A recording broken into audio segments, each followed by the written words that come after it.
Hi, it's Sarah here from BJC Health. I thought I'd share with you some motivational tips that I've certainly been encouraging some of my clients to do at the moment.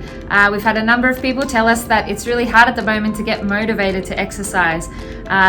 These clients might have previously been playing sport that's been cancelled or going to a gym which is unfortunately closed. So I thought I'd run through 3 more tips to help you rebuild that exercise routine just in the new climate that we're all living in at the moment. So tip number 1, I'm a big fan of what I call piggybacking. So if you're looking at something that you know you should be doing or that you'd like to introduce into your day, I often try and piggyback that onto something that I already do regularly.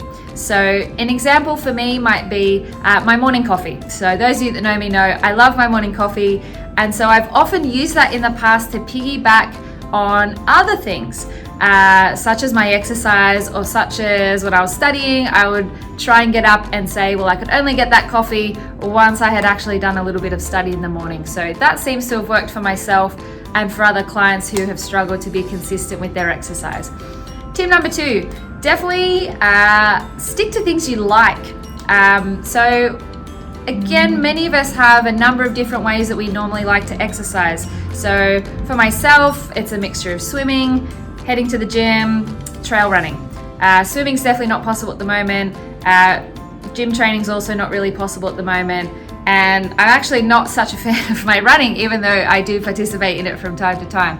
So I've had to buy some kit from home because I love strength training. So at the moment, I'm really just working on building that consistency in the type of exercise I most prefer. So if that is walking for you, start with that first. Try and build a nice routine with getting back into the thing that you enjoy the most. Then we can always layer on some of the more difficult things or the things you don't enjoy so much after that point.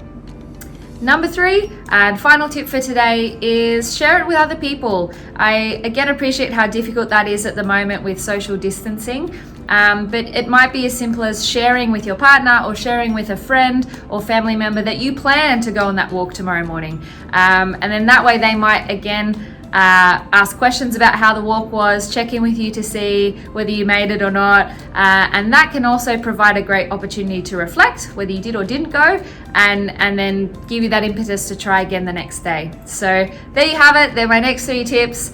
Don't lose out. It's so important. It's never probably been more important that we all try and keep moving as much as possible. So I hope those tips help you rebuild the routine, even if some of your regular go-to options aren't available.